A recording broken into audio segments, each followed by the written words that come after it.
నాయందు మీరు నిలిచున్న వారందరికీ కూడా నేను వందనాలు తెలియజేసుకుంటున్నాను. మరి వాక్యంలోకి వెళ్దాం. ప్రభు వల్ల అనేది ఎందుకు పాటించాలన్న దాని గురించి 4 విషయాలు నేర్చుకుందాం.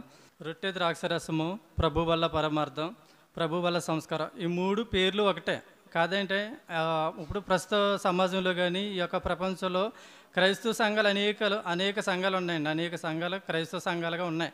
పేరుకి మాత్రమే క్రైస్తవ సంఘాలుగా ఉంటూ పాస్టర్లు కూడా దాన్ని ఒక్క ఆత్మను రక్షించేటప్పుడు మాత్రమే క్రీస్తుని జ్ఞాపకం చేసుకుని నువ్వు క్రీస్తు కొరకు జీవించాలి, క్రీస్తు కొరకు బతకాలి, నువ్వు బాప్తీసం తీసుకున్నావంటే పరలోక రాజ్యంలో సోడు సంపాదించుకుంటావు, అక్కడ చేరుకోగలుగుతావు అని ఆ బాప్తీసం తీసుకున్న సమయంలో చెప్తారు. లేదంటే వారం తర్వాత మనం బాప్తీసం ఇచ్చామంటే ఈ వారం చెప్తారు ఇలాగ ఉండాలని. తర్వాత మళ్ళీ ఆ యొక్క రక్షించబడినటువంటి మనుషులు కానీ ఆ యొక్క ఆత్మలు కానీ దేవుని సన్నిధులకు వస్తున్నారా లేదా, ఎందుకు రాలేదు, ఏంటి వారికి ఉన్న ప్రాబ్లం ఏంటి, ఎందుకు రాలేకపోతున్నారు అన్నది ఎవరో ఆలోచించరు. ఈ విధంగానే మొత్తం సమాజం అంతా నడుచుకుంటూ వస్తుంది. కేవలం క్రీస్తు సంఘాలు మాత్రమే దేవునికి వందనాలు చెప్తున్నాయి అన్న మాటలో ఏమాత్రం అతిశక్తి లేదు. ఎందుకంటే క్రీస్తు సంఘం ఎక్కడున్నా కానీ క్రీస్తుకు లోబడి పనిచేస్తుంది. ఎందుకంటే వాళ్ళకి నేర్పించేది మొదటి నుంచి కూడా క్రీస్తు యొక్క మరణ జన్మల గురించి నేర్పిస్తారో, క్రీస్తు ఏ విధంగా మన గురించి వచ్చారనేది నేర్పిస్తారో, ఆయన మనకు చేసినటువంటి పనుల గురించి నేర్పిస్తారో, ఆయన చెప్పినటువంటి సువార్త గురించి నేర్పిస్తారో, ఆయన మరణించినటువంటి విధానాన్ని మనకు తెలియపరుస్తారు. ఈ విషయాలు కూడా ఎవరో చెప్పరో పెద్దగానే. ఏంటంటే పాటలు పాడుకొని ఒక అరగంట సేపు గంట సేపు పాటలు పాడుకొని సాక్ష్యాలు చెప్పించుకొని పాస్టర్ గారిని కాసేపు పొగిడించుకొని లేదంటే పాస్టర్ గారు సంఘాన్ని పొగిడించుకొని అలా వెళ్ళిపోతుంటారు. మరి ఇంక ఇప్పుడు పిల్లల్ని ఎదుగుదల చేస్తారో, పిల్లల్ని క్రీస్తులో మంచిగా సువార్తకులు ఎప్పుడు తయారు చేస్తారో, ఎప్పుడైతే సరే పాస్టర్ గారు ఒక నిబంధన కలిగి సంఘం ఎదట కానీ సంఘానికి కట్టుబడి కానీ నేను ఇన్ని ఆత్మలను ఒక టార్గెట్ పెట్టుకుంటారు. ప్రతి ఒక్కరు ఇన్ని ఆత్మలను రక్షించాలి, ఇంతమందిని రక్షించాలి, లేదా వచ్చిన 10 మందిని క్రీస్తు సైనికులుగా తయారు చేయాలి, క్రీస్తు కొరకు బతికేవారిగా తయారు చేయాలని ఒక నిబంధన కలిగి ఉంటారు. అలాగే ఇప్పుడు మనం తీసుకుని ఈ యొక్క రొట్టె ద్రాక్షరసము కొత్త నిబంధన గ్రంథంలో క్రీస్తు గారు మనకు చెప్పారు దీన్ని తీసుకుని మనం ఏం చేయాలి అని. ఇదే ఈ యొక్క రొట్టె ద్రాక్షరసం గురించి పాత నిబంధనలు ఏవై ఉంది, పాత నిబంధనలు అసలు దీని గురించి ఉందా, ఇక్కడే మనం తీసుకుంటున్నామా లేదా నిబంధన గ్రంథంలో ఉందో లేదో తెలుసుకుందాం. ఎందుకంటే ఇప్పుడు మనకు కొత్త నిబంధన గ్రంథంలో క్రీస్తు మన కొరకు చనిపోయాడు, మన పాపాల కొరకు చనిపోయాడు, లేదంటే మన కోసం మనల్ని పరలోకం తీసుకెళ్తానికి మనల్ని రక్షించడానికి ఆయన చనిపోయాడని మనం తెలుసుకుంటున్నాం క్రైస్తవులుగా. కానీ మరి పాత నిబంధనలు ఉన్నటువంటి ఇశ్రాయేలు కానీ ఐగుప్తులు కానీ అక్కడ జీవించినటువంటి ప్రజలు ఈ క్రీస్తు గురించి ఎందుకు తెలుసుకోలేకపోయారు? క్రీస్తు అప్పుడు వాళ్ళకి చెప్పేవాళ్ళు ఎవరు లేరా? ఇక్కడ మనకిచ్చే ఈ యొక్క రొట్టె ద్రాక్షరసం కానీ ప్రభు వల్ల పరమార్థం కానీ ఇది వాళ్ళకి ఇచ్చేవాళ్ళు ఎవరు లేరా అన్న దాని గురించి మనం ఆలోచన చేద్దాం. అక్కడ ఇచ్చారా లేదా, అసలు అక్కడ ఏ విధంగా జరిగింది అన్నది మనం తెలుసుకుందాం. నిర్గమకాండం 12:24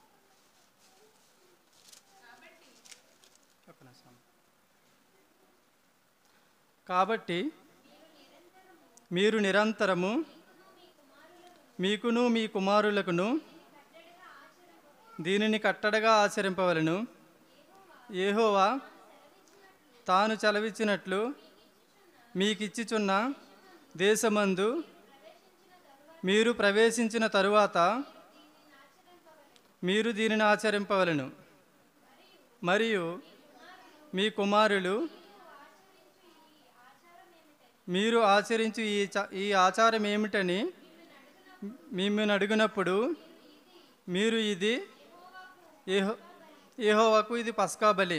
సలమా అయితే ప్రభు అని ప్రియులారా, ఇక్కడ చెప్పేది ఏంటంటే పస్కా బలి. నిర్గమకాండంలో ఐగుప్తులో ఉన్నట్టు వారు అందరూ కూడా అక్కడ మీకు అందరికీ తెలిసిందే ఏంటంటే అక్కడ పస్కా బలి ఎందుకు ఇవ్వబడిందంటే, అక్కడ పస్కా బలి అంటే ఇంటికి ఎవరైతే జ్యేష్ఠత్వం కలిగి ఉన్నారో జ్యేష్ఠ కుమారుడిని బలి ఇచ్చేవాలి. ఎందుకంటే ఆ బలి ఇవ్వకపోతే అక్కడ సంహారపు దూత అనే ఒక దూత వచ్చి ఇంటికి పెద్ద కుమారుడిగా ఉన్నటువంటి వారందరినీ చంపేస్తుంది. అయితే దాని నుంచి ఇశ్రాయేల్ని కాపాడుకోవాలంటే ఇశ్రాయేల్ ప్రజలందరూ కూడా యెహోవాని అడుగుతారు, ఏంటి మరి ఇలా జరుగుతుంది, మరి దీని నిమిత్తం మేము ఏం చేయాలంటే అప్పుడు యెహోవా వారికి చెప్తున్నారనమాట, నేను చెప్పింది మీరు ఆచరించండి, మీ కుమారులు కానీ మీ కుమార్తెలు కానీ మీరు దీన్ని మీకు ఇచ్చినటువంటి ఈ ఆజ్ఞను మీరు ఫాలో అవ్వండి అని చెప్పేసి దేవుడు వాళ్ళకి ఇస్తున్నాడు అనమాట. అదే నిర్గమకాండం 12:1-3 చదవమ్మా.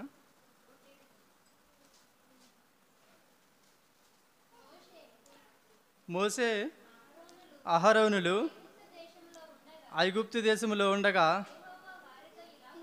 యెహోవా వారితో ఇలాగూ సెలవిచ్చాను, నెలలలో ఈ నెల మీకు మొదటిది, ఇది మీ సంవత్సరమునకు మొదటి నెల. మీరు ఇశ్రాయేలుల సర్వ సమాజంతో ఈ నెల దశమి నాడు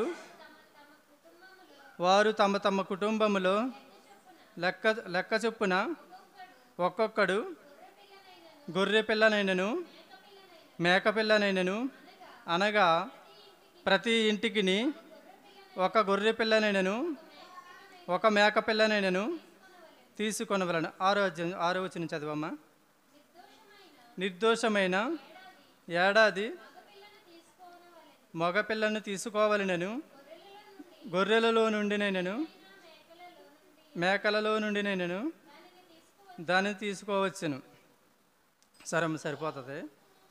అయితే ఇక్కడ దేవుడు యెహోవా దేవుడు అంటే తండ్రి అయిన దేవుడు చలవిచ్చేది ఏంటంటే మోసే ఆరోనులతో చెప్తున్నాడు అనమాట. మీరు ఇలా చెప్పండి వాళ్ళకి, మీరు నిర్దోషమైనది అనగా ఒక గొర్రె పిల్ల, ఏడాది వయసు ఉన్నటువంటి గొర్రె పిల్లని కానీ మేక పిల్లని కానీ తీసుకొని మీరు దాన్ని వధించి ఆ యొక్క రక్తాన్ని వారి యొక్క దారబంధాలు లేదా దర్వాజాలకు దాన్ని అతికించాలి, దాన్ని అంటించాలి. అలా ఎప్పుడైతే అతికిస్తారో మీ ఇళ్లలో ఉన్నటువంటి ఇశ్రాయేలు కుటుంబంలో ఉన్నటువంటి జ్యేష్ఠత్వం అనేది పోతుంది. అయితే అది పోకుండా ఉండాలంటే మీరు ఏం చేయాలంటే, మీరు ఒక మంచి మేకపిల్లను, ఏడాది వయసు ఉన్న మేకపిల్లను, గొర్రె పిల్లను ఏదైనా సరే ఒక దాన్ని తీసుకుని అది దేవుని పేరు చెప్పి దేవునికి కృతజ్ఞతలు చెల్లించి దాన్ని వధించాలి అని చెప్పారు. ఎందుకంటే అప్పటి వరకు వారు ఏమైతే పాపాలు చేసి ఉన్నారో, వారు ఏ విధమైన జీవితాన్ని జీవించి ఉన్నారో అవన్నీ పోవాలంటే ఏం చేయాలంటే ఈ యొక్క పస్కా బలి అనేది ఇవ్వాలి. ఈ పస్కా బలి అనేది ఇస్తే వారు అప్పటి వరకు చేసినటువంటి పాపాలు కానీ ఇవన్నీ కూడా పోతాయి. ఆ విధంగా చేసి ఆ యొక్క రక్తాన్ని ఏం చేయాలంటే మన యొక్క దారబంధాలకి అంటించుకోమని చెప్తున్నాడు. అంటించుకుంటే ఏమొద్దంటే ఈ యొక్క సంహారపు దూత వచ్చినప్పుడు అది ఎవరి గుమ్మం అయితే ఆ యొక్క రక్తపు మరకలు కనపడుతున్నాయో వారిని ఏం చేయదనమాట.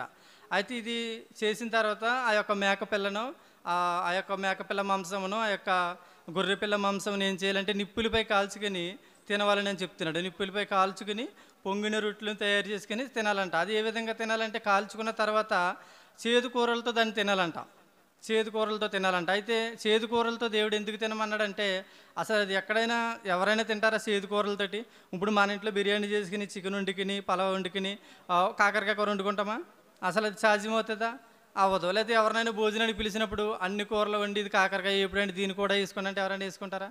మరి ఎందుకు చెప్పాడు దేవుడు చేదు కూరలు తినాలని? ఒక ఆలోచన రావాలి కదా. ఏంటి ఇంత ఇంత ఇంత ప్రణాళికగా, ఇంత బద్ధంగా ఇంత చేసిన దేవుడు మన తిండి విషయంలో అంత మంచిగానే ఇచ్చి మంచి మాంసాన్ని ఇచ్చాడు, ఏట మాంసాన్ని, అలాగే గొర్రె మాంసాన్ని మనకి ప్రసాదించిన దేవుడు, తినమని ఆజ్ఞ ఇచ్చిన దేవుడు చేదు కూరలు ఎందుకు తినమన్నాడు? చేదు కూరలు తినడం వల్ల ఏమవుతుందంటే ఆ యొక్క జరిగిన సంఘటన అనేది మనం చనిపోయే వరకు గుర్తుంటుంది అనమాట, మర్చిపోము. ఇప్పుడు మనల్ని ఎవరైనా ఇంటికి భోజనాన్ని పిలిచి ప్రేమ విందు ఏర్పాటు చేశారనుకో, అయ్యో మా ఇంట్లో ఏమీ లేదు, మేము అన్నం అయితే ఉండాం మంచిగాని, కానీ కూర తెచ్చుకునే స్తోమత లేక కాకరకాయ ఎప్పుడిట్టామని లేదా పొట్లకాయ ఎప్పుడిట్టామని చెప్పారనుకో, మనం వాళ్ళ ఫీల్ అవుతారేమని చెప్పేసి, వాళ్ళ మనోభావాలు దెబ్బతింటాయేమని చెప్పేసి ఆ పూట అక్కడ తినేసి వచ్చేస్తాం కాకరకాయ కూర వేసి. మళ్ళీ ఆయన కనపడగానే మనకి ఏ జ్ఞాపకం వస్తుంది? ఆయన భోజనం పెట్టిన విధానము, ఆయన ఇంట్లో తిన్న సంఘటన మనకు గుర్తొస్తుంది. అది మర్చిపోతాం మనం? అస్సలు మర్చిపోవాలి. ఒక మానవులుగా మనమే మర్చిపోతున్నాం కదా. మరి దేవుడు ఆజ్ఞ ఇచ్చినప్పుడు అది తప్పకుండా పాటించాలి కదా. దేవుడు బాగా ఆలోచన చేసి ఏం చేశాడంటే చేదు కూరలతో మాత్రమే మీరు అది తినాలి అన్నారు. అప్పుడు తింటారా తినరా? వాళ్ళు తినాలి. ఎందుకు తినాలంటే వాళ్ళకి జ్యేష్ఠత్వాన్ని కాపాడుకోవాలంటే దాన్ని తినాలి. ఎందుకంటే పూట తింటే ఏమవుతుందిలే, మన పిల్లోడు మిగులుతాడు కదా, దేవుడు సాటిస్ఫాక్షన్ అవుతాడు, దేవుడు తృప్తి పడతాడు, మనం తినాలి, ఈ ఆచారాన్ని మనం ఫాలో అవ్వాలని చెప్పేసి వారు ఆ రోజు చేదు కూరలు తిన్నారు. కానీ ఈరోజు ఇంత పకడ్బందీగా, ఇంత ఖరీదైన బిల్డింగుల్లోనూ ఇంత డబ్బులు ఇచ్చేసి 10 మందిని పిలవడానికి, ఇక్కడికి రావడానికి పాస్టర్ గారు ఎంతో కష్టపడుతున్నారు. ఎంతోమంది ఎన్నో ఇబ్బందులు పడి ఆడుతుంటే ఇక్కడ 10 మంది వస్తానికి ఇబ్బంది పడిపోతున్నారు. సంఘానికి వర్షం వస్తే సంఘానికి రారు, ఎండ ఎక్కువైపోతే గాలి పెట్టేస్తుందని సంఘానికి రారు. మరి దేవుని ఆజ్ఞలు, దేవుని హెచ్చరికలన్నీ కూడా మనం అశ్రద్ధ చేస్తూ ఉంటే దేవుడు మనల్ని కాపాడతాడా? ఏమన్నా అడిగితే మేము బాప్తిసం తీసేసుకున్నామండి, నెలలో ఒకసారి వెళ్తామండి, ప్రభు వాళ్ళు ఇస్తారు కదండి, రొట్టె ద్రాక్షరసం ఇచ్చినప్పుడు వెళ్తామండి, అది తీసుకుంటే మళ్ళీ వచ్చే నెల వరకు వెళ్ళక్కర్లేదు అన్న వాళ్ళు కూడా ఉన్నారు. కానీ అది కరెక్ట్ కాదు. ఎందుకంటే దేవుడు ఒక ఆజ్ఞ ఇచ్చినప్పుడు ఇశ్రాయేలుకి దేవుడు ఎన్నో ఆజ్ఞలు ఇచ్చాడు. అన్ని ఆజ్ఞలు ఇచ్చిన వాళ్ళు, అన్ని ఆజ్ఞలు ఎవరైతే పాటించారో వాళ్ళే జీవించగలిగారు, మిగతా వాళ్ళందరూ కూడా వెళ్ళిపోయారు. మా దేవుడు ఏదో తెగుల రూపంలోనో లేదా వ్యాధుల రూపంలోనో వారందరినీ కూడా ఈ లోకంలో ఉండకుండా చేసేసాడు. అంత ఉద్రేకత కలిగిన దేవుడు మనల్ని ఈరోజు సజీవంగా సురక్షితంగా ఇంకా బతుకుంచుతున్నాడంటే ఎందుకు? దేవుని మీద మనకు ఉన్నటువంటి ప్రేమ కానీ, మనమంటే దేవునికి ఉన్నటువంటి ప్రేమ కానీ అలాంటిది. ఏంటంటే నా పిల్లలో అపొస్తలుల కార్యాల్లో ఉంటుంది, నీతిమంతుల మీదను అనీతిమంతుల మీదను దేవుని కృప ఎప్పుడూ ఉంటుందంట. ఎందుకంటే సృష్టి తయారు చేసింది ఆయనే కాబట్టి ఆయన కాపాడుకుంటూ వస్తున్నాడు మొత్తం సృష్టి అంతటినండి. ఎందుకంటే ఆ సృష్టిలో మనం క్రైస్తవులు, కానీ అన్యులు ఉన్నారు, హిందువులు ఉన్నారు, ముస్లింలు ఉన్నారు, ఇంకా చాలామంది ఉన్నారు.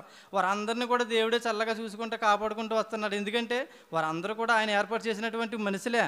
ఒకగానొక దశలో ఇది ఏమీ లేదు, కేవలం మనుషులు మాత్రమే ఉన్నారు. వారు దేవుడు అప్పుడు జ్ఞానం ఉండేది వారికి. ఎదిగి కొద్దీ, సంపాదన ఎక్కువయ్యి కొద్దీ మనుషుల్లో జ్ఞానం లేకుండా పోతుంది. గర్వం పెరిగిపోయి, దేవుడిని మర్చిపోయి, అహంకారం పెరిగిపోయి, దేవుడు ఎందుకులే, పాస్టర్ గారు కనపడితే కోనకిద్దాం, క్రిస్మస్ వస్తే డబ్బులు ఇద్దాం, లేదేదో పెట్టుకుందాం, ఒక ఐటెం పెట్టుకుందాం అని ఒక వేలు వెళ్ళిపోతున్నారు అంతే తప్ప డైలీ ప్రతిరోజు దేవుని జ్ఞాపకం చేసుకుందాం, దేవునికి కృతజ్ఞతగా బతుకుదాం అని ఎవ్వరికీ లేదు. ఈరోజు మన జీవితంలో తెల్లారిందంటే దేవుని కృప అనుకోవాలి. ఎందుకంటే ఈ దినము చూడలేక, ఈ క్షణము చూడలేక కాలగర్భంలో కలిసిపోయిన వాళ్ళు చాలామంది ఉన్నారు. ఏదైనా పేరుగాంచిన హాస్పిటల్లోకి వెళ్ళండి, లేదంటే గవర్నమెంట్ హాస్పిటల్లోకి వెళ్ళండి, మనం వెళ్తున్నప్పుడు చెప్పులు తీసి మనం లోపలికి వెళ్తున్నామంటే మనం చాలా ధన్యులు. ఎందుకంటే దేవుని నమ్ముకున్న వాళ్ళం కాబట్టి దేవుడు మనకు అదృష్టం ఇచ్చాడు, వాళ్ళని చూసే కృప మనకి ఇచ్చాడు. ఆ పరిస్థితి లేక హాస్పిటల్లో వెంటిలేటర్ల మీద కొట్టుకునే వాళ్ళు బోలు మంది ఉంటారు. అలాంటి వాళ్ళు పడైతే మనం ఎంత వాళ్ళు? దేవుని ఉగ్రత ఏ విధంగా ఎప్పుడు వస్తుందో ఏంటో తెలియదు. కాబట్టి ప్రతి ఒక్కరు కూడా దేవునికి కృతజ్ఞతలై ఉండాలి. దేవుని జ్ఞాపకం చేసుకుంటూ దేవుడి యొక్క అడుగుజాడలో నడుచుకునేవారుగా ఉండాలన్నమాట. ఎందుకంటే మనం బతుకుతున్నామంటే మనకు డబ్బు ఉందనో, భూములు ఉన్నాయనో, పొలాలు ఉన్నాయనో, ఎకరాలు ఉన్నాయనో, పేరు ఉందనో కాదు. ప్రసంగిలో ఉంటుంది, ఇది సుగంధ ద్రవ్యం కంటే మంచి పేరు మేలని. ఎప్పుడైతే క్రీస్తుని నమ్ముకుని క్రీస్తుకి యథార్థంగా క్రీస్తుకు అనుకూలంగా జీవిస్తారో వారు మాత్రమే ఈ భూమి మీద పట్టగలుగుతారండి. ఎందుకంటే వాళ్ళు కూడా శాశ్వతంగా ఉంటారని కాదు, క్రీస్తు ఎప్పుడు పిలుస్తాడో అప్పుడు వెళ్ళిపోయేటట్టుగా సురక్షితంగా ఉంటారన్నమాట. దేవుని ఒక క్రైస్తవుడికి ఉన్నటువంటి గౌరవం ఈ సమాజంలో ఎవరికి ఉండదండి. ఒక డబ్బు ఉండక్కర్లేదు, ఏముండక్కర్లేదు, ఒక సామాన్యుడు, ఒక క్రైస్తవుడు పిల్లాడు వెళ్తున్నాడంటే ఎదటవాడు నేర్చుకుంటాడు. వాడు వినయాన్ని బట్టి కానీ, వాడు మాట తీరుని బట్టి కానీ, వాడు ప్రవర్తన బట్టి కానీ, వీడికి దేవుని బిడ్డ, దేవుని కుమారుడు, దేవుని పిల్లాడు ఇలా ఉంటాడని ఒక ఆలోచన వస్తుంది. ఆ ఆలోచన ఎదరుల్లో మనం కలగజేయాలంటే మనం ఏం చేయాలి? తగ్గింపుతనం ఉండాలి. దేవుడి తర్వాత దేవుడు అంతటి వాడే, దేవుడి స్థానంలో ఉండి దేవుడు అంతటి వాడే ఈ లోకానికి వచ్చి, అది కూడా రిక్తునిగా అంటే తను తగ్గించుకొని రిక్తునిగా వచ్చి ఈ భూమి మీద జీవించాడు. ఎవరో యేసుక్రీస్తు గారు. అసలు ఇప్పుడు ఆయన వచ్చినప్పుడు అంత ఒక సామాన్య కుటుంబంలో కాకుండా ఒక గరీబ్ అంటే బాగా పేదల కుటుంబంలో జీవించి అంత అన్ని పాటలు పడి అంత సులకనగా అంత ఏలనగా బతకవలసిన అవసరం ఏమొచ్చింది? ఆయన డైరెక్ట్గానే నేను దేవుడిని ప్రత్యక్షం అయిపోతే ఎవరు కాదంటారు? కానీ తండ్రి అయిన దేవుడు తీసుకొచ్చాడు. ఇప్పుడు ఆనాడు ఇశ్రాయేల్ కాలంలో ఐగుప్తులు కానీ ఇశ్రాయేల్ కానీ రక్షించడానికి, వాళ్ళని కాపాడటానికి దేవుడు ఎలాగంటే మనుషుల్ని చంపితే ఏమొస్తుందిలే, మనుషుల్లో మార్పు రావాలని చెప్పేసి ఏం చేశాడంటే పస్కా బలిని పెట్టాడు. పస్కా బలి అంటే మన కోసం ఒక గొర్రె పిల్ల కానీ, ఒక మేకపిల్ల కానీ చనిపోయేలా చేశాడు. యాక్చువల్లీ ఆ ప్లేస్లో ఎవరు చనిపోవాలి? ఎవరి రక్తం చిందాలి? మనిషి రక్తం చిందాలి. అదే దేవుడు ఇంకో రకంగా ఆలోచన చేసి మొదటి పుట్టిన కుమారుని నాకు ఇచ్చేయండి, నా ఎదురుగుండానే నరికేయండి అంటే నరికేయాలి. కానీ దేవుడు అలాగ అనలేదే. ఎందుకు? దేవుడికి పిల్లలంటే ఇష్టం. ఆదికాండంలో ఉంటుంది, దేవుడు పిల్లల్ని పుట్టించి నిండించి భూమిని అంతటిని అభివృద్ధిపరిచి సేద్యపరచమని ఆదికాండంలో ఉంటుంది. అదే యథార్థత అప్పటి నుంచి ఇప్పుడు వరకు ఫాలో అవుతూనే వస్తున్నాడు దేవుడు. అంతేగాని అక్కడ ఆ స్థానంలో మనిషి రక్తం బలి అవ్వాలి. కానీ దేవుడు ఏం చేశాడు? అబ్బాయి మనిషి రక్తం చిందించడానికి వీల్లేదు, ఒక కొవ్వుని దూడను కానీ, మేకపిల్లని కానీ, గొర్రె పిల్లని కానీ బలి ఇవ్వండి, పసక బలి. దాని ద్వారా మీరు దాన్ని ఉడికించి దాన్ని మీరు మంట మీద కాల్చుకుని పొంగిన రొట్టెలు చేసుకుని చేదుకూరలతో తినండి అన్నాడు. ఈ చేదుకూరలతో తినడం వల్ల ఏమవుద్దంటే నువ్వు చనిపోయే వరకు ఆ కూర ఎందుకు తిన్నావో, ఆ తినే సందర్భం ఎందుకు వచ్చింది, అలా దేవుడు ఎందుకు తినమన్నాడు అని గుర్తుపెట్టుకుంటామని చెప్పి చేదుకూరలతో తినమన్నాడు. అంతేగాని దేవుడు తలుచుకుంటే ఏదైనా చేయగలడు. అయితే అక్కడ జరిగినటువంటి యొక్క పస్కా బలి మనకి కొత్త నిబంధనలోకి ఏ విధంగా వచ్చింది, కొత్త నిబంధనలోకి ఎందుకు వచ్చింది అన్నది మనం తెలుసుకుందాం. మత్తయి సువార్త 26వ అధ్యాయం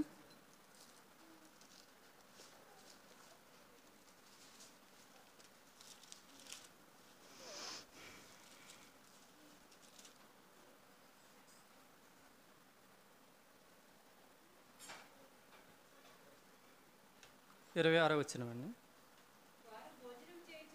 వారు భోజనము చేయుచుండగా యేసు ఒక రొట్టెను పట్టుకొని దానిని ఆశీర్వదించి విరిచి తన శిష్యులకిచ్చి, మీరు దీన్ని తీసుకుని తినుడి, ఇది నా శరీరం అని చెప్పెను.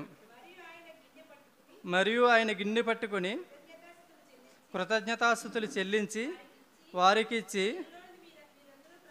దీనిలోనిది మీరందరూ త్రాగుడి, ఇది నా రక్తం, అనగా పాప క్షమాపణ నిమిత్తము అనేకుల కొరకు సిందించబడుచున్న నిబంధన రక్తము.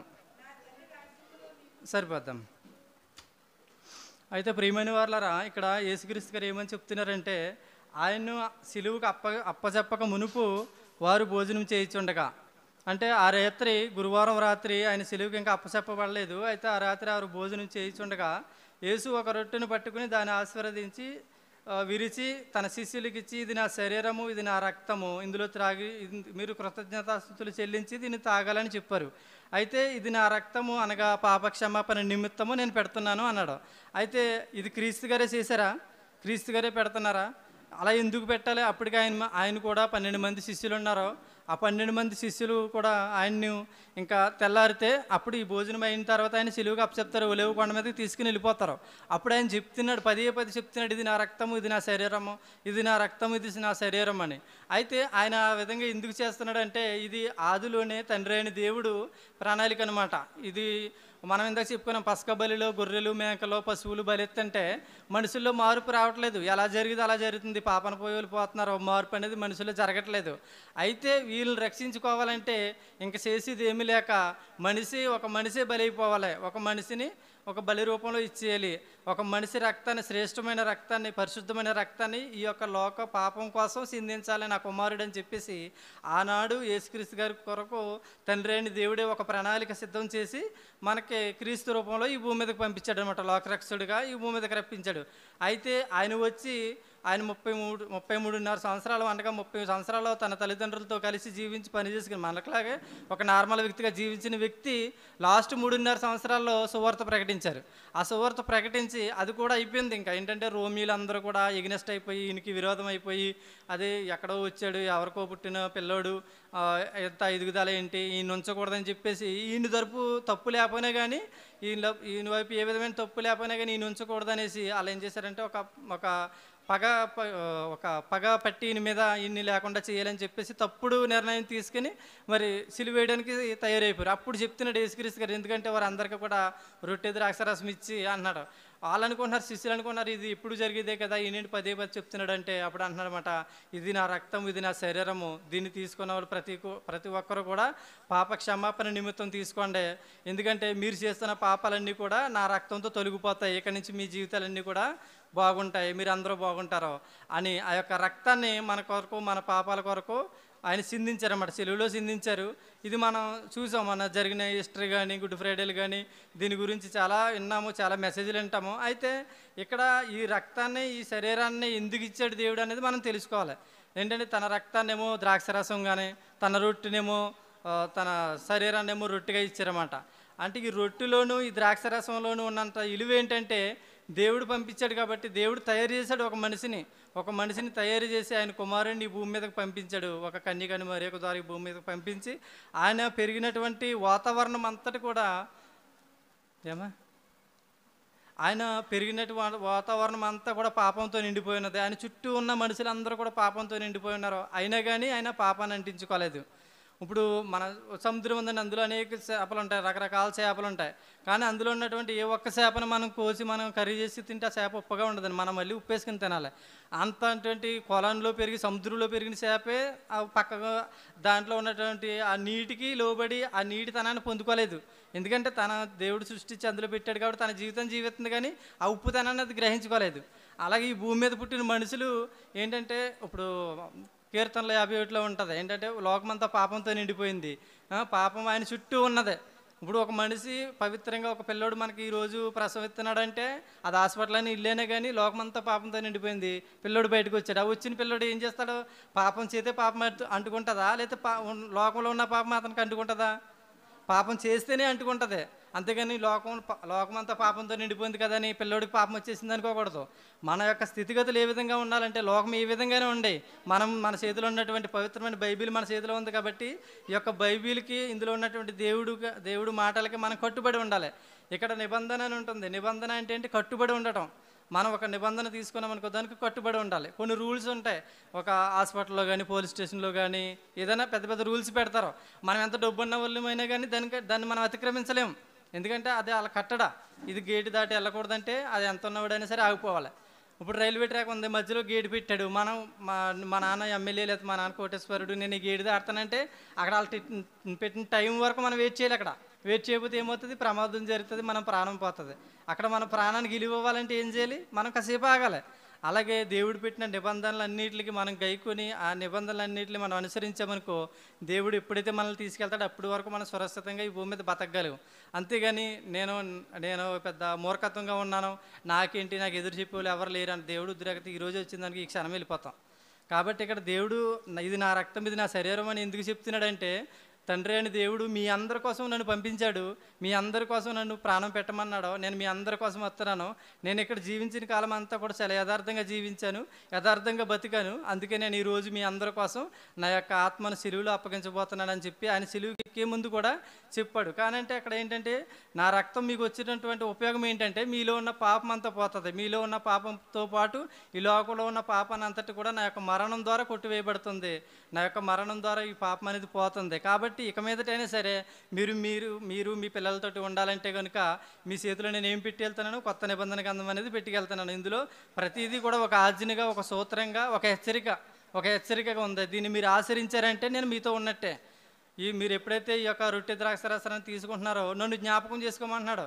ఎందుకంటే ఆ యొక్క రొట్టె ద్రాక్షను తీసుకున్నప్పుడు ఇది ద్రాక్ష జ్యూస్ కదా, ఇక్కడ తీసుకునేది ఏంటి, ఇక్కడ పాస్టర్ గారు చిన్న కప్పు ఇస్తారు, 5 ml ఇస్తారు. అదే మన దగ్గర 100 రూపాయలన్నా బయటికి వెళ్తే పెద్ద బాటిల్ కొన్ని తాగొచ్చు కదంటే, అక్కడ తాగేదానికి ఇక్కడ తాగేదానికి చాలా వ్యత్యాసం ఉంటుంది అనమాట. ఇదేంటి? సిలువ రక్తం. ఇది యేసుక్రీస్తు గారి రక్తం. మనం దాన్ని సాదృశ్యంగా దీన్ని తీసుకుంటున్నాం మనం.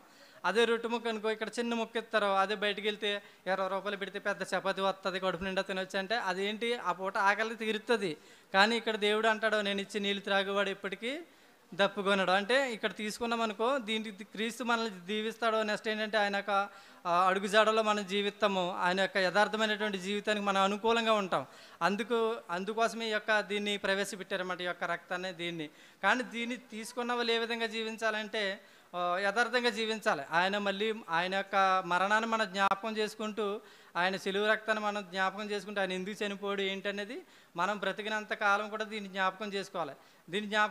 అందుకే ఈ రొట్టె ద్రాక్ష రసం తీసుకున్న మనం ఏం చేయాలంటే, క్రీస్తు గురించి ప్రకటించాలి. మెయిన్ ఏంటంటే, మనం ఇప్పుడు పాస్టర్ గారు ఎన్నో సభలు పెడతారు, ఎంతోమంది బయట నుంచి తీసుకొస్తారు, కొన్ని వేల డబ్బులు ఖర్చు పెట్టి తీసుకొస్తారు. ఆ 3 రోజులు వాక్యానికి వస్తానికి కూడా పొద్దున్నే చందాలు తిరగాలి, అందరికి ఫోన్లు చేసి చెప్పాలి, అమ్మ నీ కూడా వచ్చేటప్పుడు 4 తీసుకురా, నువ్వు 3 తీసుకురా అని తీసుకురావాలి. అలా ఎందుకు చెప్పాలి? ఆల్రెడీ మన బాప్టిజం తీసుకున్న రోజునే మనకు చెప్పారు కదా. ఇప్పుడు నా వయసు 40 సంవత్సరాలు అండి. నేను క్రీస్తులోకి వచ్చి 15 సంవత్సరాల తర్వాత మమ్మల్ని నాకు దేవుడు తెలిసాడు. 25 సంవత్సరాలు. ఈ 25 సంవత్సరాల నుంచి నేను సంఘానికి వస్తున్నానంటే నేను ఎంత నేర్చుకోవాలి? నేర్చుకోవాల్సిన బాధ్యత నాకు ఉంది కదా. అలా ఇక్కడ ఉన్న ప్రతి ఒక్కరు కూడా మీ వయసుని మీరు టాలీ చేసుకోండి. మీరు ఎప్పుడు బాప్తిసం తీసుకున్నారో, మీరు ఎప్పుడు సంఘానికి వస్తున్నారో, అప్పటి నుంచి ఇప్పుడుకి వస్తున్న వాళ్ళు మీ పిల్లలకి ఏమి నేర్పించారు, మీరేమి నేర్చుకున్నారు. ఇప్పుడు మీకు 40 సంవత్సరాలు వచ్చేసినాయి, మీ పిల్లలకి 15 సంవత్సరాలు వచ్చేసినాయి, 18 సంవత్సరాలు వచ్చేసినాయి. మీకే ఇంకా బైబిల్లో కొన్ని మూలాలు తెలియలేదు. మూలాలంటే ప్రారంభం నుంచి ఇప్పుడు వరకు కూడా కొంత బేసిక్ నాలెడ్జ్ తెలీదు అనుకుందాం. అంటే తెలుసు, నేను ఎగ్జాంపుల్గా చెప్తున్నాను, మళ్ళీ మీరు కోపించుకోవద్దు. కాబట్టి మనం ఏంటంటే, మనం ఏమి నేర్చుకుంటున్నాం? ఇప్పుడు పాస్టర్ గారు చెప్తున్నారనుకో, రాసుకోవాలి, ఒక బుక్లో రాసుకుని అవి మళ్ళీ ఇంటికి వెళ్ళిన తర్వాత మనకు ఖాళీ సమయంలో తిరగేసి ఆయన చెప్పింది నిజమా అబద్ధమా, లేకపోతే మనం బైబిల్ తీయట్లేదు కదా, మనకు అలవాట్లేదు కదా, ఆయన ధర్మం ప్రకారంగా ఆయన చెప్పుకుపోతున్నారు కదా అనుకోవద్దు. చెప్పిన ప్రతి మాట మీ చేతిలో ఉంది. దేవుడు వెళ్ళిపోతే ఏం చేశాడంటే, నా యొక్క కట్టడ, నా యొక్క ఆజ్ఞ అని చెప్పేసి ప్రతి ఒక్కరి చేతిలో కాలం పరిపూర్ణమైందని చెప్పేసి బైబిల్ ప్రతి ఒక్కరి చేతిలోకి వచ్చింది. ఈరోజు ప్రపంచవ్యాప్తంగా అనేక పుస్తకాలు అమ్ముడవడంలో బైబిల్ ప్రథమ స్థానంలో ఉంది. మీరు నమ్మినా నమ్మకపోయినా, మీరు ప్రార్థించకపోయినా క్రైస్తవులు అని చెప్పుకునే ప్రతి ఒక్కరు కూడా ఒక్కొక్క ఇంట్లో 4 బైబిల్ పెట్టుకుంటారు. ఇప్పుడు 4 బైబిల్ ఇంట్లో ఉన్న వాళ్ళు రోజుకి 4 పేజీలు చదవండి. తండ్రి పేజీ, అమ్మో పేజీ, మగ పిల్లడో పేజీ, ఆడపిల్లడో పేజీ చదవండి. ఎంత నాలెడ్జ్ వస్తుంది? బైబిల్ కూడా అయిపోతూ ఉంటుంది ఈ లోపల. చదువుతున్నామని ఆటోమేటిక్గా మనకి బైబిల్లో ఉన్నటువంటి నాలెడ్జ్ అర్థమవుతూ ఉంటుంది. అలాగే దేవుడు ఏం చెప్తున్నాడంటే, మీరు ఉన్నంత కాలము ఇది నా రొట్టె, ఇది నా శరీరం, ఇది నా రక్తం అని మీరు తీసుకున్నప్పుడు నన్ను జ్ఞాపకం చేసుకోండి. నేను ఎందుకు చనిపోయాను, నేను ఎందుకు పుట్టాను, నన్ను జ్ఞాపకం చేసుకోండి. నా గురించి అందరికీ చెప్పండి. మీరు అనేక మందిని తయారు చేయండి, క్రైస్తవుల రాజ్యంలోకి తీసుకురండి. మీరు డప్పు కొట్టుకుని ఇలాంటి తిరిగి లేదా మైకులు అట్టుకుని తిరగని అవసరం లేదు. మీరు నేర్చుకున్న జ్ఞానం, మీరు నేర్చుకున్న 10 మాటలు మీ చుట్టుపక్కల వాళ్ళకి చెప్పండి. ఇప్పుడు వాళ్ళు ఎప్పుడు రారమ్మా చర్చికి అంటే, మన ఇంటి పక్కన హిందువులు జీవిస్తుంటారు, హిందువులు అంటే హిందువులు జీవిస్తుంటారు, వాళ్ళు పెట్టిన ప్రసాదాలు తినము అంటే వాళ్ళు పెట్టిన ప్రసాదం తినకపోతే మనం ఏదో క్రీస్తుకి మర్యాద ఇచ్చేద్దాం అనుకుంటున్నాం. కానీ క్రీస్తుకి మర్యాద ఇవ్వండి, మనకు మనం ఎక్స్టేజ్ ఫీల్ అవుతున్నాం అంతే. నువ్వు ఎప్పుడైతే ఆవిడని మనసు మార్చి దేవుడి మాటలు చెప్పి దేవుడి సన్నిధిలో తీసుకొస్తావో అప్పుడు నీ అందు పైన దేవుడు ఆనందిస్తాడు. అరే నా కుమార్తె నా కుమారుడు నా మాట విన్నాడో, ఒక చర్చికి తీసుకొచ్చి పరిచయం చేశాడు. ఈ గేట్ వరకు తీసుకొచ్చి లోపడదు లేని మీరు దేవుని రాజ్యంలో మీరు చోటు సంపాదించుకున్న వాళ్ళే, ఆయన దగ్గర మీరు మంచి మార్కులు కొట్టిన వాళ్ళే అవుతారు. కానీ మనం అడగం, ఎందుకంటే ప్రెస్టేజ్ ఫీలింగ్ లేదా మాట్లాడతాం మానేస్తాడో, ఫోన్ స్విచ్ ఆఫ్ చేసుకుంటాడని భయం. ఆ భయం వద్దండి, అలా వస్తారో రారో మనం చెప్పాలి. పలానా దిక్కుని సభలు పెట్టారు, పలానా దిక్కుని మైక్ పెట్టారు, పలానా దిక్కుని ఇది ఉంది, 4 రోజులు రండి, 2 రోజులు రండి, ఒక్క రోజు రండి, 1 గంట వినండి, మీకు నచ్చితే రండి లేకపోతే లేదండి అని చెప్పాలి. అది మన బాధ్యత. ఎందుకంటే మనం ప్రభువాలు తీసుకుంటున్నాం కదా, మనకి క్రీస్తు అంటే ఏంటో తెలుసు, తండ్రి అంటే ఏంటో తెలుసు, బైబిల్లో ఉన్నటువంటి కొంతమంది విశ్వాసులు అంటే మనకు తెలుసు, నీతిమంతులు అంటే తెలుసు. వారికి చెప్పండి రోజునంత వాటికి సాయం వారికి చెప్తూ ఉండాలి. ఎలాగంటే ఇప్పుడు పాత నిబంధన గ్రంథంలో నీతిమంతులు ఎవరున్నారో, అబ్రహాం గారు కానీ, యోబు కానీ, యాకోబు కానీ, ఇలా కొంతమంది 5-6 మంది నీతిమంతులు ఉన్నారు. వాళ్ళందరి గురించి చిన్న చిన్న మాటలు చెప్తూ ఉండాలి. అలా కొత్త నిబంధనకు వస్తే క్రీస్తు గురించి చెప్తూ ఉండాలి. ఇలా ఎప్పుడైతే ఆ యొక్క ప్రభు వల్ల మనం జ్ఞాపకం చేసుకుంటామో అనేక మంది క్రైస్తవులకు వచ్చే అవకాశం ఉంటుందన్నమాట.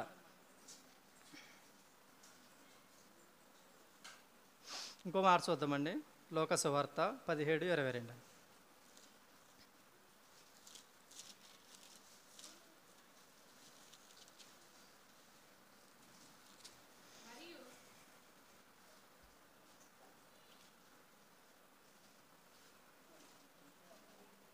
చెప్పు చదువమ్మా.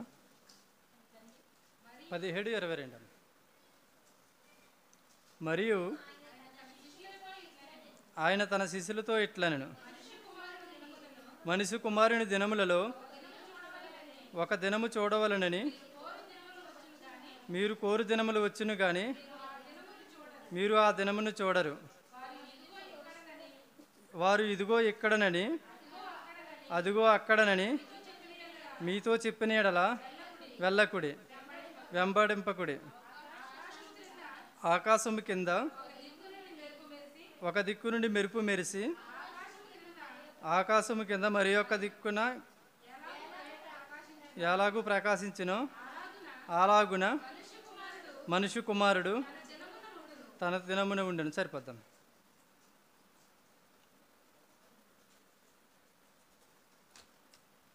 అయితే దేవుడు చెప్తున్నాడు అనమాట తన శిష్యులందరికీ కూడా, తన వెళ్ళిపోయే ముందు తన 12 మంది శిష్యులకి ఈ విధంగా చెప్తున్నాడు అనమాట. ఆయన మీటింగ్ పెట్టి వారందరికీ చెప్తున్నాడు, నేను ఎలాగా వెళ్ళిపోతానో, నేను ఇక్కడ ఉండేది లేదు, ఎందుకంటే నన్ను ఉంచారు కూడా, నాకు దేవుడు ఇచ్చినటువంటి టైం అయిపోయింది. మీరు ఇక మీదట సువార్త ప్రకటించండి. ఎందుకంటే క్రీస్తు లేకుండా వారు ఎవరు కూడా సువార్త ప్రకటించలేదండి ఎప్పుడు కూడా. వారంతటి వారు ఇప్పుడు 12 మంది కూడా దేవుని కూడా వెళ్ళి ప్రకటించారే తప్ప వారు ఇండివిజువల్గా ఎవరో సువార్త ప్రకటించలేదు. అయితే అనేక మంది వస్తారు, ఇక్కడికి వెళ్ళండి అక్కడికి వెళ్ళండి అవన్నీ చెప్తారు, కానీ అవన్నీ మీరు గ్రహించకండి. మీరు నా మాటలు నేను ఏదైతే చెప్పానో, నా నిబంధనలు ఏదైతే ఉన్నాయో ఆ నిబంధనలు కట్టుబడి ఉండండి, అవే చెప్పండి. అవి చెప్తే సరిపోతుంది. మీకు ఎలాగా ఆల్రెడీ నాతో తిరిగారు కాబట్టి నేనేంటన్నది మీకు తెలుసు, కానీ మీరేంటి అన్నది జనాలకు చూపించండి. మీరు నాతో తిరిగి నేర్చుకున్నది ఏంటి, నా దగ్గరకు వచ్చి మీరు పొందుకున్నది ఏంటి, ఇదంతా కూడా మీరు తెలుసుకోండి, ఇదంతా కూడా మీరు ప్రజలందరికీ చెప్పండి అని చెప్పి ఆయన వాక్యం ద్వారా కానీ ఆయనతో తిరిగినటువంటి వారు అందరితో కూడా ఆయన చెప్పారనమాట. ఇంకో మాట చూద్దామమ్మా, అపొస్తలుల కార్యములు 2:42.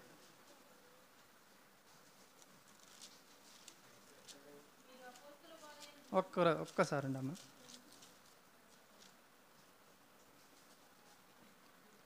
చదవమ్మా. మీరు అపొస్తలుల బోధ యందును సహవాసమునందును రొట్టె విరుచుట యందును ప్రార్థన చేయుట యందును ఎడతెగక ఉండిరి. సరిపోద్దమ్మా. అయితే అపొస్తలుల బోధ అంటే ఇక్కడ ఏం చెప్తున్నాడంటే, అపొస్తలుడైన పౌలు ఏం చెప్తున్నాడంటే, అపొస్తలుల బోధ యందును సహవాసమందును రొట్టె విరుచుట యందును ప్రార్థన చేయుట యందును ఎడతెగక ఉండిరి. ఎడతెగక అంటే ఎల్లప్పుడు అని, ఎడతెగక అంటే మానక, ఎల్లప్పుడు, నిత్యము అనే అర్థాలు వస్తాయి.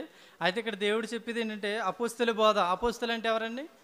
క్రీస్తుతో ఉన్నటువంటి 12 మంది వాళ్ళే శిష్యుల్ని అపొస్తలు అంటారు. కానీ ఈరోజు సంఘాలన్నింటిలో కూడా కొద్దిగా బైబిల్ నాలెడ్జ్ తెలిసి కొంచెం నాలెడ్జ్ ఉన్న వాళ్ళందరూ కూడా పేరు పక్కన అపొస్తలని పెట్టేసుకుంటున్నారు. కానీ వాళ్ళకి అంత పరిపూర్ణత అనేది ఉండదు బైబిల్లో.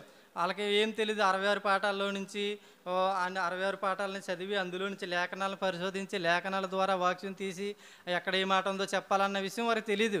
వారు బోర్డు పెట్టుకుంటారు. ఇందాక మనకు ఒక పాంప్లెట్ ఇచ్చి వెళ్ళారు. దాని మీద ఏంటి రక్షణ సువార్త సభలని, మహాసభలని, ఉద్యోగ సభలని ఇవన్నీ పెట్టుకుంటారన్నమాట. కానీ లేఖనాల పరిశోధన సదస్సు అనేది ఈ క్రీస్తు సంఘాల్లో తప్ప రెండు దిక్కుని ఎక్కడా కనపడదు.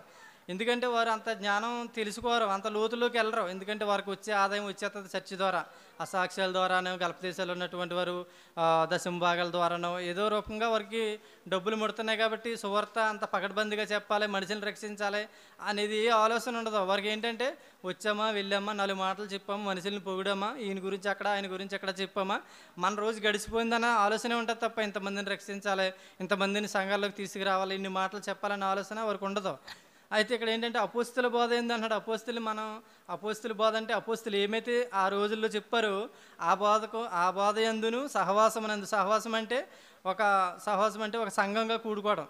ఒక సంఘంగా కూడుకుని ఒక మీటింగ్ కింద ఏర్పడి అందరూ కలిసి రొట్టె విరిచి, ఇది మనం ఇప్పుడు ఎక్కడైతే సంఘంగా కూడుకున్నామో, ఎక్కడైతే సహవాసంతో ఉన్నామో అక్కడ రొట్టె విరిచి, ఈ రొట్టె విరిచుట కార్యక్రమం ఎక్కడైతే జరుగుతుందో అక్కడ మనం ఎవరిని జ్ఞాపకం చేసుకోవాలి?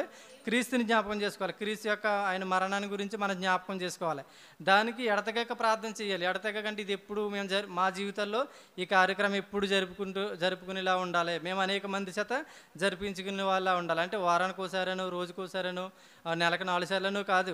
అది ఎప్పుడైతే మనకి నెలలోనూ 15 రోజులకోసారో, నెలకోసారో, 2 వారాలకోసారో పెడతారో, ఆ పెట్టినప్పుడు ఏమైందంటే ఇది ఈ వారం తీసుకుంటున్నాం అనుకో, మళ్ళీ వారం ఇంకో కొత్త వ్యక్తిని తీసుకొచ్చి ఇది ఈ నిమిత్తం ఇవ్వబడుతుంది అని వారికి పరిచయం చేయాలి.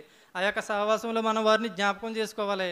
వారికి దీని యొక్క వివరణ ఏంటనేది వారికి చెప్పాలి. అలా చెప్పినప్పుడే ఎదుటి వ్యక్తి మార్చడానికి ప్రయత్నం చేస్తాడనమాట. ప్రతి ఒక్కరూ కూడా తెలుసుకోవాలి ఈ యొక్క రొట్టె ద్రాక్షరసం ఎందుకు ఇస్తారో. క్రైస్తవ సంఘాలకు వెళ్తే తీగా ఉండే ద్రాక్షరసం ఇస్తారో, రుచిగా ఉండే కమ్మగా ఉండే ఒక రొట్టె ఇస్తారనే ఒక ఇది కొట్టివేయబడాలన్నమాట. దాని ఉన్నటువంటి అర్థం ఏంటి, దాని యొక్క సాదృశ్యం ఏంటి, అది ఇందు నిమిత్తం ఇవ్వబడుతున్నారన్న దాన్ని తెలుసుకోవడానికి కొంత జనాలను తీసుకొచ్చే కృప మనం అందరి ఆటలా మనం ప్రవర్తించాలన్నమాట. అందరిని ప్రేరేపించాలి, తీసుకొచ్చే విధంగా మనం తయారవ్వాలి. ఇంకో విషయం తెలుసుకుని నేను నా మాటలు ముగిస్తానమ్మా. 1 కొరింథీయులు 11:23.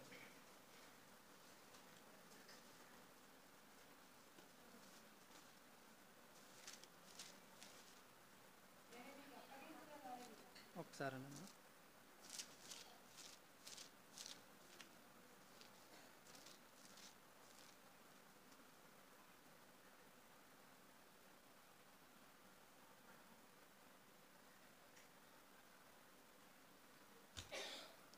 చదువమ్మా. నేను మీకు అప్పగించిన దానిని ప్రభు వల్ల పొంది తిని, ప్రభు అయిన యేసు తాను అప్పగింపబడిన రాత్రి ఒక రొట్టెని ఎత్తుకొని కృతజ్ఞతాస్తుతులు చెల్లించి దానిని విరిచి, ఇది మీ కొరకైన నా శరీరము, నన్ను జ్ఞాపకము చేసుకొనుటకై దీనిని చేయుడని చెప్పెను. ఆ ప్రకారమే భోజనమైన పిమ్మట ఆయన పాత్రను ఎత్తుకొని, ఈ పాత్ర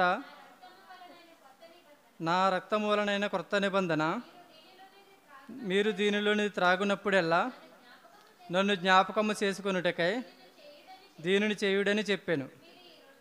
మీరు ఈ రొట్టెను తిని మీరు ఈ పాత్రలోని త్రాగునప్పుడెల్లా ప్రభు వచ్చే వరకు ఆయన మరణమును ప్రసరించుము. కాబట్టి ఎవడు అయోగ్యముగా ప్రభు యొక్క రొట్టెను తినునో, లేక ఆయన పాత్రలను త్రాగునో, వాడు ప్రభు యొక్క శరీరమును గూర్చియు రక్తమును గూర్చియు అపరాధి అగును. కాబట్టి ప్రతి మనుషుడు తన్ను తాను పరీక్షించుకొనవలెను. అలాగూ చేసి ఆ రొట్టెను తిని ఆ పాత్రలోని త్రాగవలను. సరిపోద్దమ్మా. అయితే ఇక్కడ ఇప్పటి వరకు చెప్పుకున్నదంతా కూడా ఈ మాటలకు సంబంధించిందేనండి. అయితే మనం తీసుకున్నటువంటి ఈ యొక్క రొట్టె ద్రాక్షరసం ఎవరు కూడా అయోగ్యంగా తీసుకోకూడదు.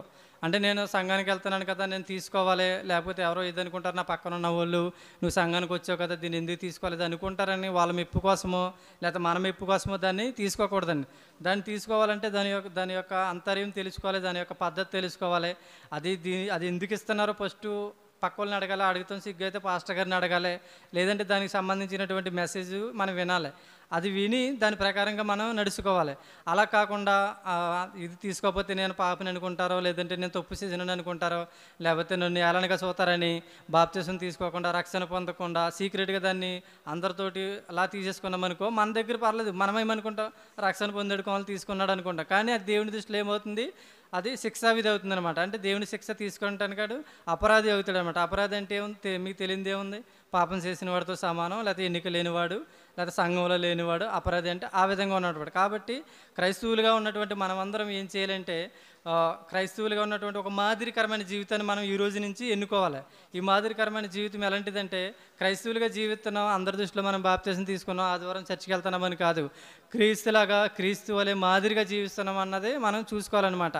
ఎందుకంటే బాప్తిసం తీసుకున్న నీవు పరలోక రాజ్యం వెళ్ళే వరకు, లేదంటే పరలోక రాజ్యం వెళ్ళకపోయినా కానీ కనీసం పరదేశికి వెళ్ళే వరకు కూడా నీ యొక్క ప్రవర్తనలో ఏ విధమైనటువంటి మార్పు అది ఎలా ఉండాలంటే క్రీస్తు వలె ఉండాలన్నమాట. క్రీస్తుని పోలిన జీవితం నీలో ఉండాలి. అటువంటి జీవితాన్ని నువ్వు ఎప్పుడైతే జీవిస్తావో నీ కుటుంబం వర్ధిల్లుతుంది, నీ జీవితం వర్ధిల్లుతుంది, ఈ యొక్క లోకంలో నీకు మంచి పేరు ప్రతిష్టలు తీసుకొస్తుంది అనమాట. నువ్వు ఎప్పుడైతే క్రైస్తవుడిగా అంగీకరించి నీ యొక్క జీవితాన్ని ఇప్పుడు నుంచి నీ పిల్లలతోటి, నీ భార్యతోటి, నువ్వు నీ యొక్క సహవాసంలో నువ్వు వారందరినీ జ్ఞాపకం చేసుకుని నువ్వు ఎప్పుడైతే జీవిస్తావో నీ యొక్క గుర్తింపు అనేది కలుగుతుంది అనమాట. నీకు ఈ గుర్తింపు కలిగినప్పుడు ఏమవుతుందంటే నువ్వు యొక్క సమాజంలో మంచివాడు అవుతావు. నువ్వు మంచివాడు అవడం కోసం ఎన్నో పుణ్య కార్యక్రమాలు చేసేయటం, దాన కార్యక్రమాలు చేయటం, డబ్బులు ఖర్చు పెడతాం, ఇవన్నీ వృధా.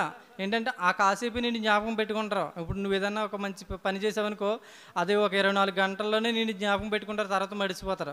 అదే నువ్వు 24 గంటలు 2 గంటల బైబిల్ చదివి ఆ యొక్క బైబిల్ చదివినటువంటి ఆ యొక్క మాటలకి లోబడి అటువంటి జీవితాన్ని జీవిస్తున్నావు అనుకో, నీలో ఒక మార్పు వస్తుంది. ఆ మార్పు ఏంటంటే ఓ చెడు మాట్లాడటం మానేస్తావు, చెడు చూపులు చూడటం మానేస్తావు, మందు తాగటం మానేస్తావు, లేదంటే చెడు వ్యసనాలన్నింటినీ విసర్జిస్తావు.